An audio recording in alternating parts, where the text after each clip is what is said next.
Dhammapada, the holy man.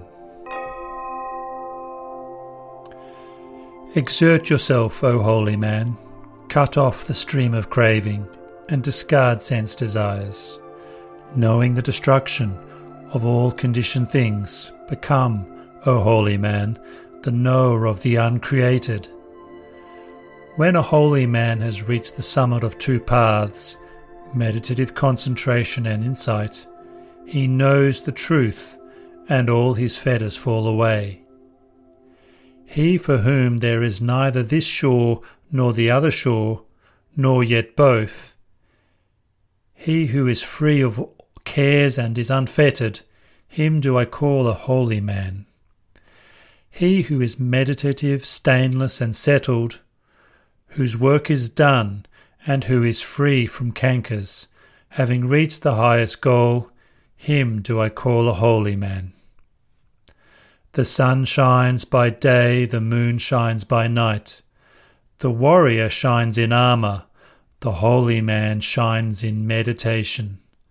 But the Buddha shines resplendent all day and all night. Because he has discarded evil, he is called a holy man. Because he is serene in conduct, he is called a recluse. And because he has renounced his impurities, he is called a renunciate. One should not strike a holy man, nor should a holy man, when struck, give way to anger. Shame on him who strikes a holy man, and more shame on him who gives way to anger. Nothing is better for a holy man than when he holds his mind back from what is endearing. To the extent the intent to harm wears away, to that extent does suffering subside. He who does no evil in deed, word and thought, who is restrained in these three ways, him do I call a holy man. Just as a Brahmin priest reveres his sacrificial fire, even so should one devoutly revere the person from whom one has learned the Dhamma taught by the Buddha. Not by matted hair, nor by lineage, nor by birth does one become a holy man. But he in whom truth and righteousness exist, he is pure, he is a holy man. What is the use of your matted hair, O witless man?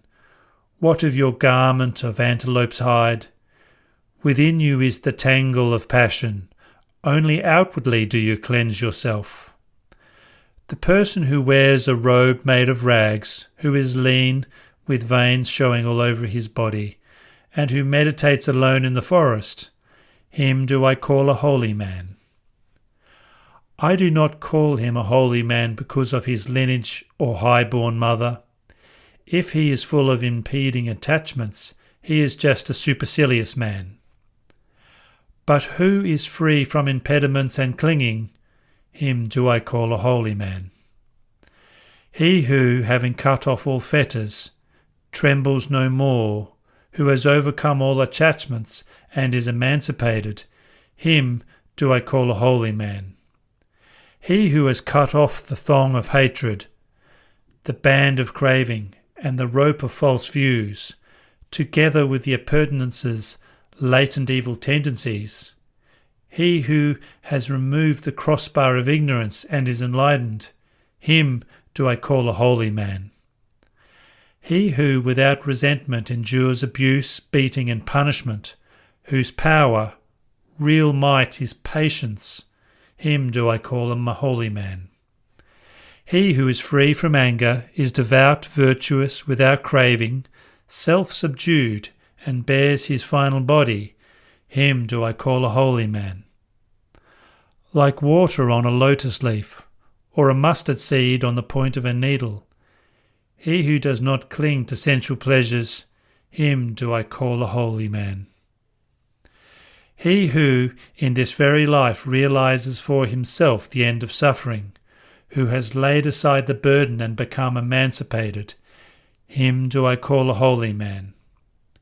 He who has profound knowledge, who is wise, skilled in discerning the right or wrong path, and has reached the highest goal, him do I call a holy man.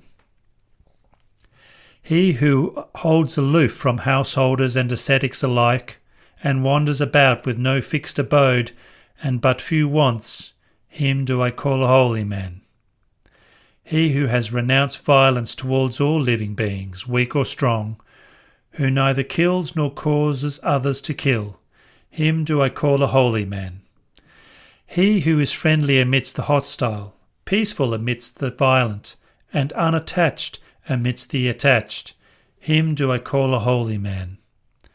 He whose lust and hatred, pride and hypocrisy have fallen off like a mustard seed from the point of a needle, him do I call a holy man. He who utters gentle, instructive and truthful words, who imprecates none, him do I call a holy man.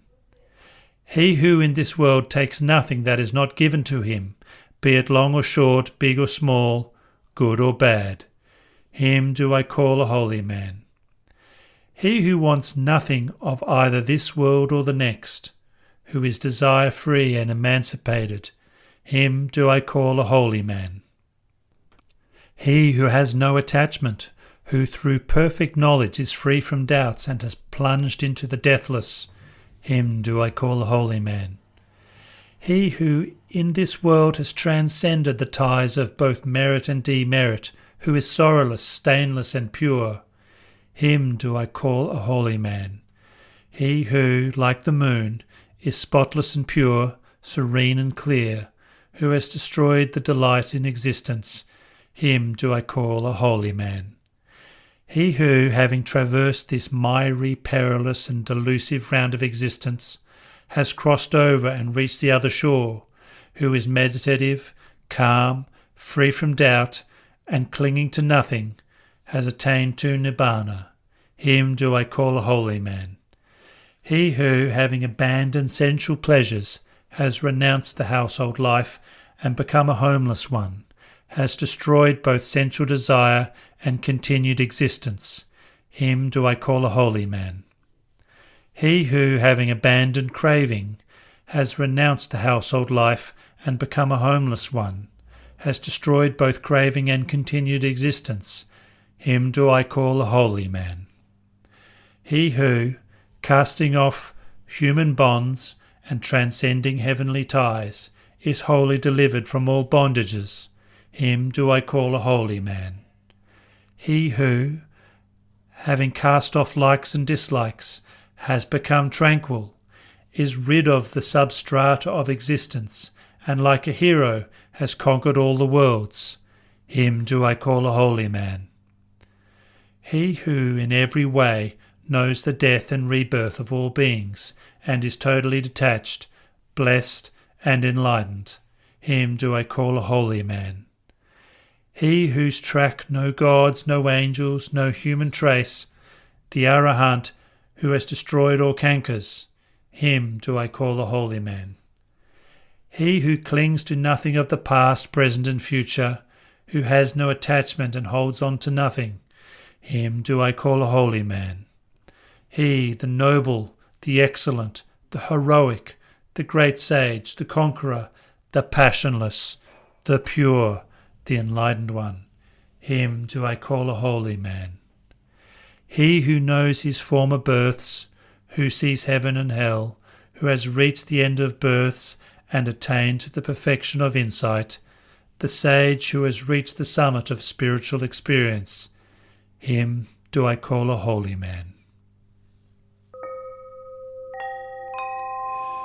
This text has been translated by Acharya Buddharakkhita and is available on suttacentral.net. The Buddha's Wisdom podcast is an Everyday Dhamma Network production.